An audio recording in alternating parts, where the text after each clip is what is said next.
We're actually live here, Ryan. Let's go check out and see where we're at. We are across our Facebook page, LinkedIn, Twitter, my personal LinkedIn, YouTube. What did I miss? I pretty much sums them all up. Once you hit one, you can pretty much hit them all. Yeah. Okay. So let's just see what we got going on. I want to make sure. Yes, we are live. Welcome everybody. So Ryan, welcome to the show here. We're going to do something fun. Just you and I are going to hang out. I'd like to just talk about a few things that we're working on and then engage the audience. Gabe says hello Gabe. And just kind of see what you guys are working on. We're going to do more of these. We just launched our podcast network, which is a collection of podcasts for multifamily. And Ryan, let's talk about what we've said before, which is the museum. Any thoughts around? Dale says, "Let's rock and roll, guys. Looking forward to it." So let's talk about the museum concept. Remember the art in the museum. What are your thoughts around that?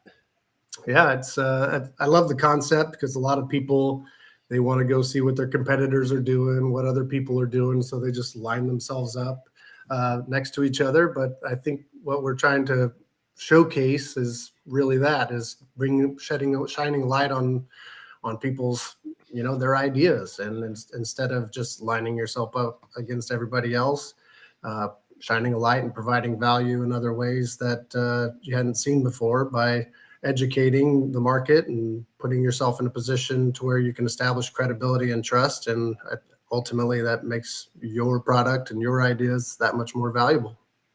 Yeah, it's funny. On Slack today, I sent a note. I'm like, "Hey, Ryan, you want to try something?" And you're like, "Yep." Should have asked first, but I'm a go-getter that way, I guess. Yeah. So here's the thing.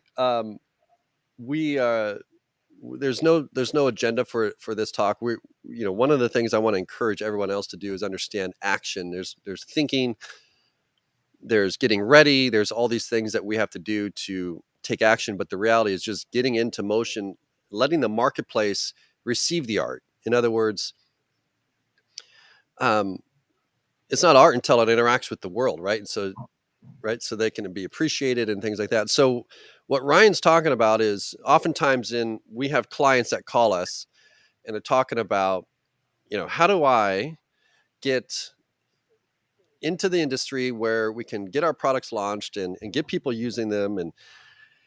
And a lot of times what we do is I've always said it in these meetings. I've said, if we took all the art in the world and you put it in a building, it'd be a warehouse.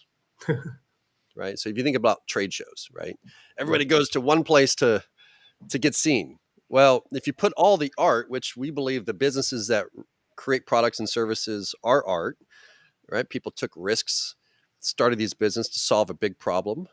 And so, you want to package that like a museum. Art in a museum is respected. It's of the highest value. And when you package it, what we're doing is we're pulling you out of that warehouse. The warehouse could be on social media.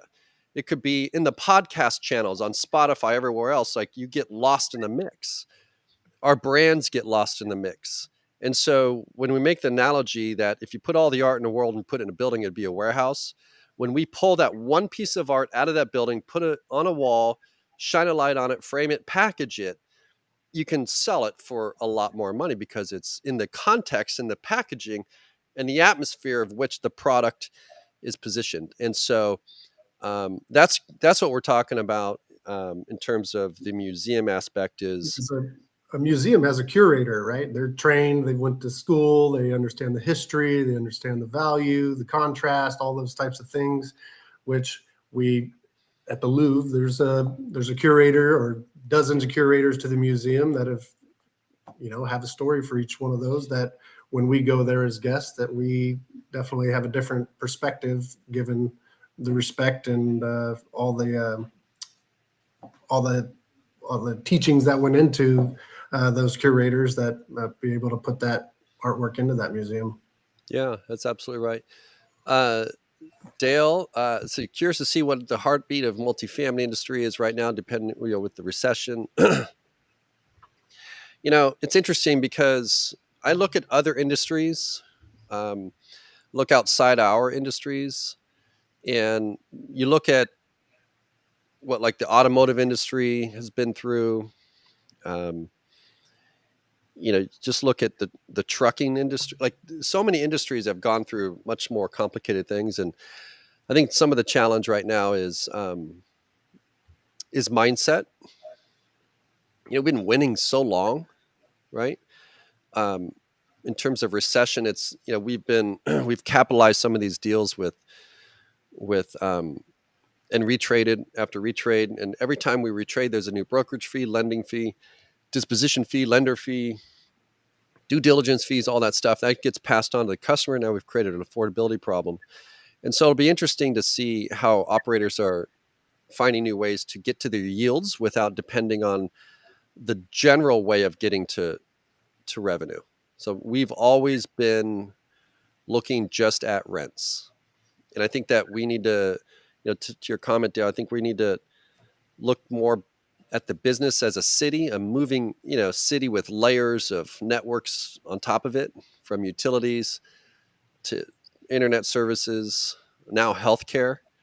There's so many things that are coming to these little apartment communities that we've built and invested in that will allow opportunities to happen in places we never expected. Um, all right, so logistics is a challenge. Buy housing and totally different platform. A lot of acronyms here. I'm not trying to. Let's see. AST. You trying to figure it out. Yes. Hey, Bill. How are you?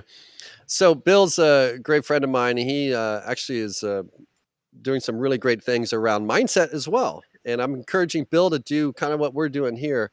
So listen, I think that I wanted to bring Ryan on because I want to start talking to and inviting more people to the microphone.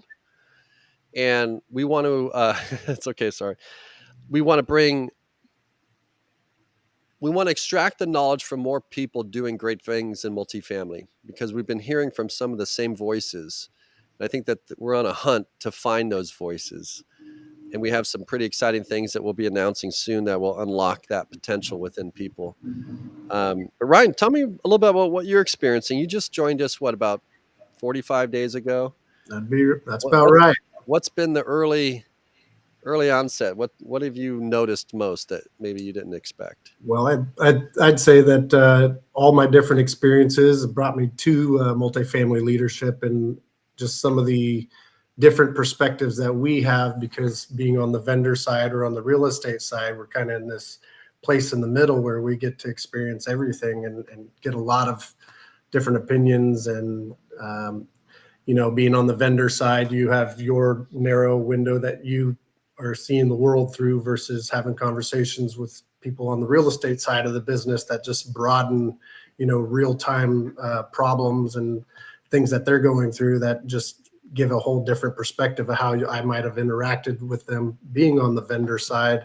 And really it's like these two worlds colliding have just given me such an interesting perspective, being able to offer feedback in both directions, and then position our clients in a way that positions them to win based on what the current needs are of real estate companies, and vice versa, and being an advocate for them and being an advocate for those vendors that are also out there trying to win. And for me, it's a pretty nice position to be in.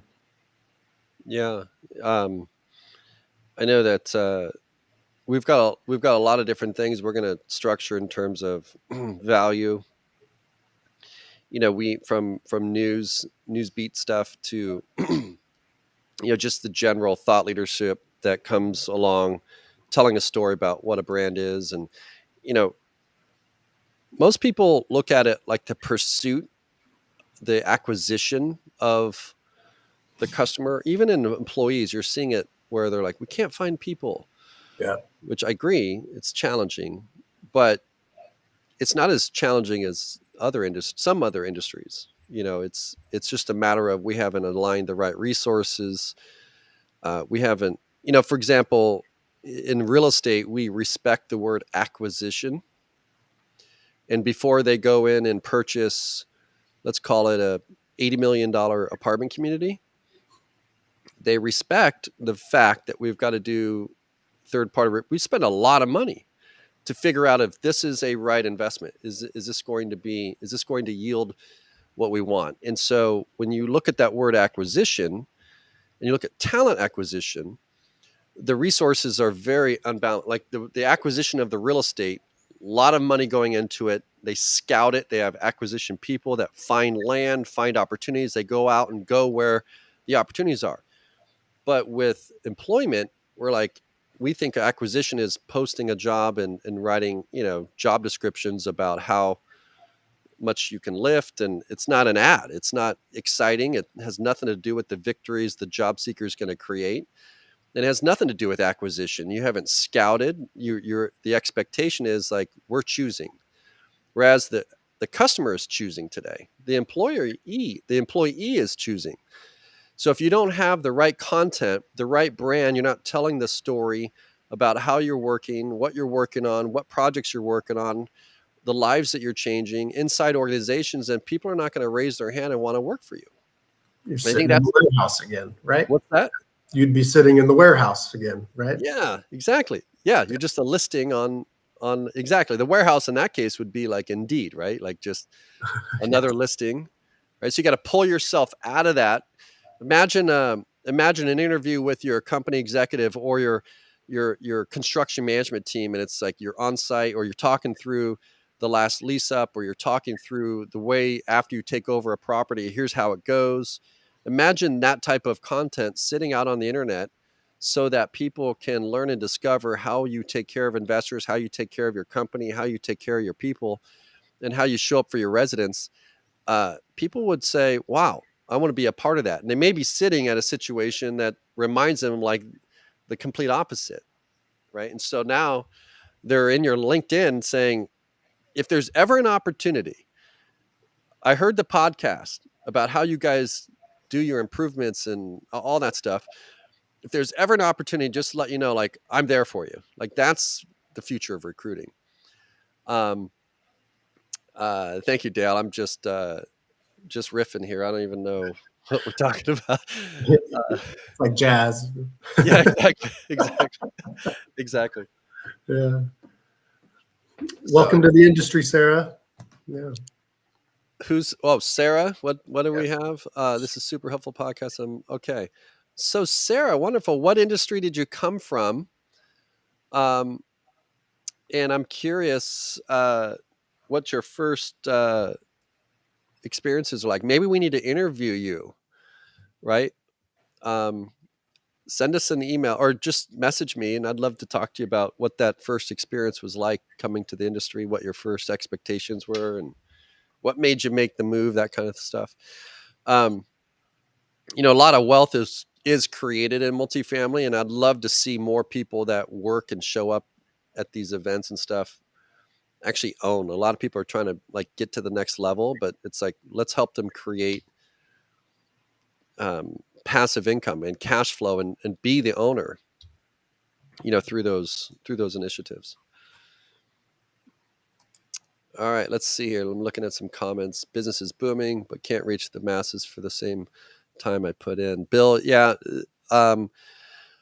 So when you're saying can't reach the masses, part of it is, again, when I go back to mindset, most people think that they've got to reach the audience. I need to go to a radio station, play an ad so I can reach that audience, or I need to go to this event and reach that audience, or I need to go to TV to reach an audience. The reality is you want the audience to be coming to you. And if you talk about things that the ideal people in your audience care about, then they will discover you. So it's a complete flipping it around. You just want to flip it completely around from the pursuit of the audience to where you create content that the ideal audience you want cares about, then they come to you. So for you, Bill, I know I've got a few messages. I owe Bill a few phone calls back. He came in my studio. He has trained some of the best baseball players that hit home runs out of stadiums on mindset, right? So he's training championship athletes, professional baseball background himself, And but it's that mindset, just like you're shifting those players' mindsets. Marketing mindset is, don't think about how to get the audience, how to get the customer.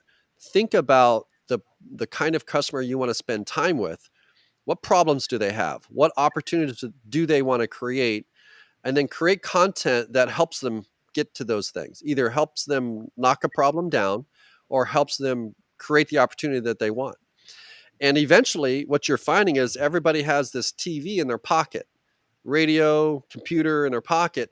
They're going to search, how do I solve the problem they have? How do I do the thing I want to do? And when they do that, they're going to find you, right?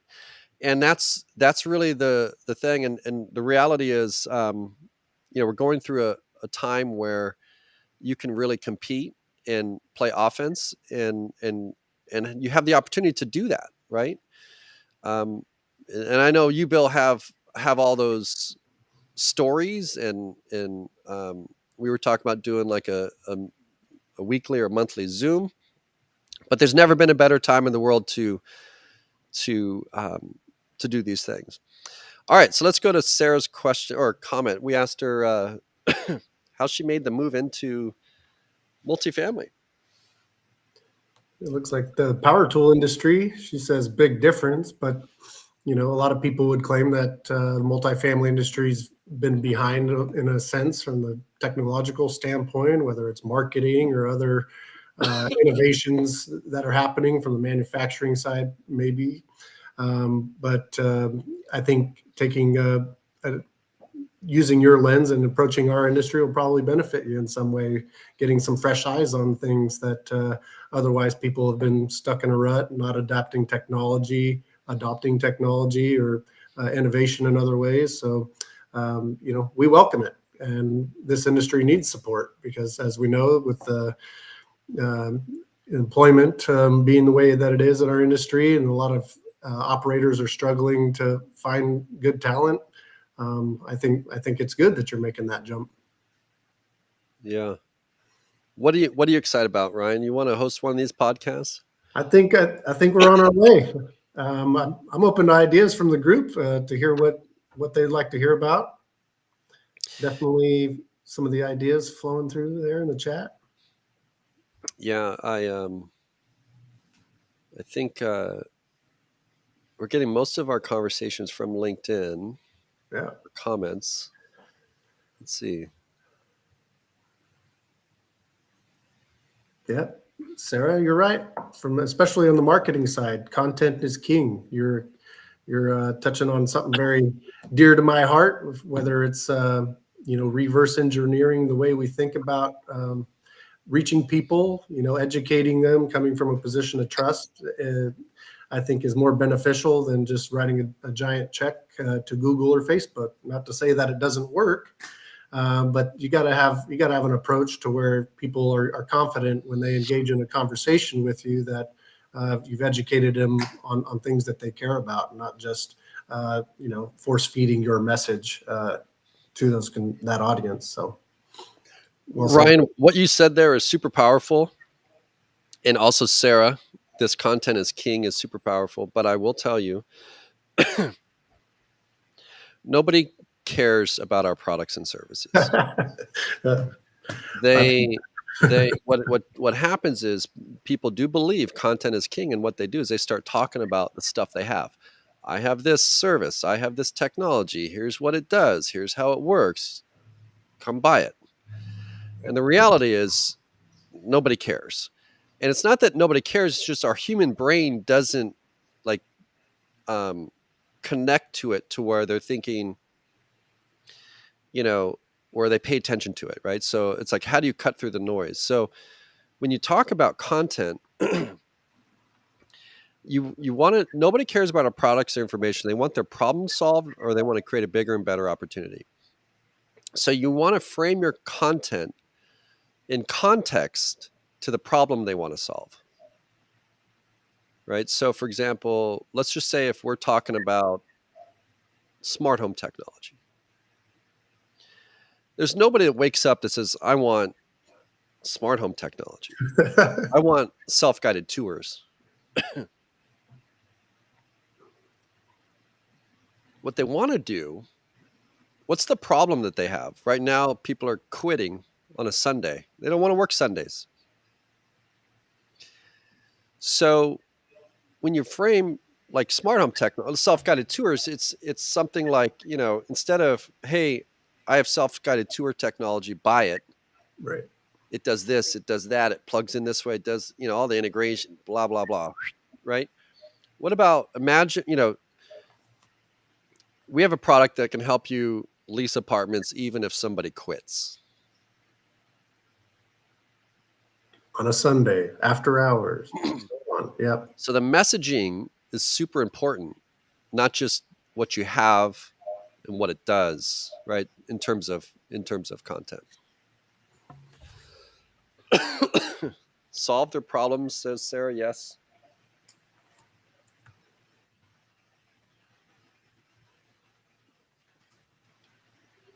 All right. I'm Anybody curious else how have any questions? Paul We'll take some Paul live questions. Keys Then we can is wrap this up.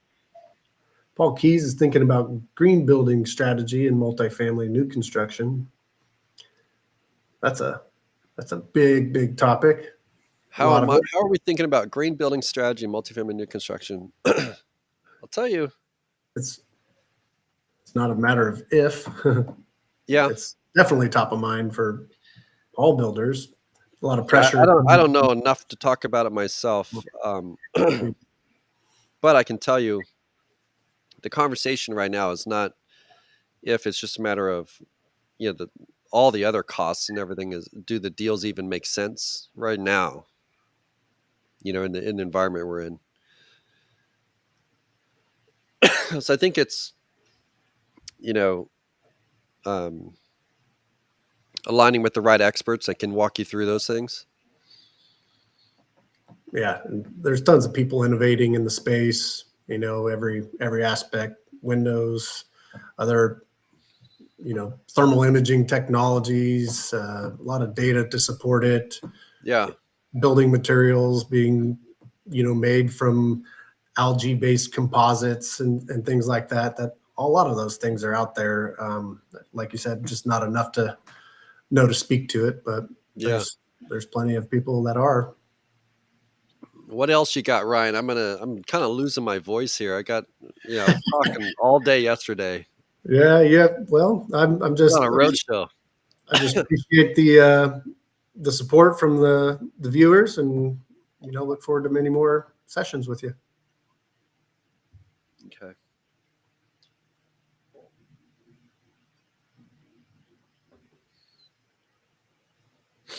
All right. Let's see what.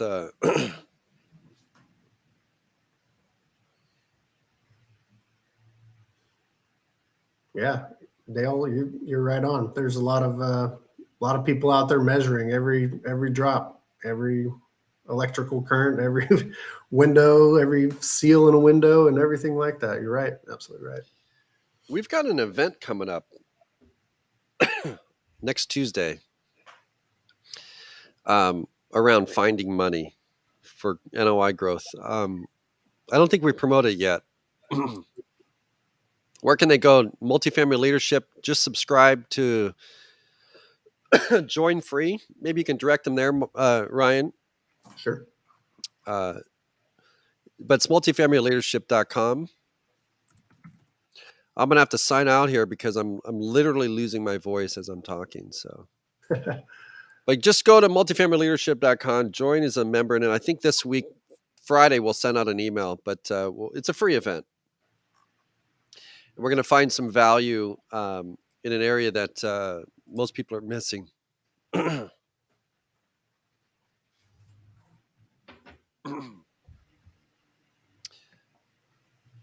right, let's wrap. Okay. Thanks everybody for joining. All right, man. Appreciate you having you on. Let's see. Dale, thanks for your comments. Bill, thank you for showing up. Sarah, we'll see you guys on the next one. We'll have some fun.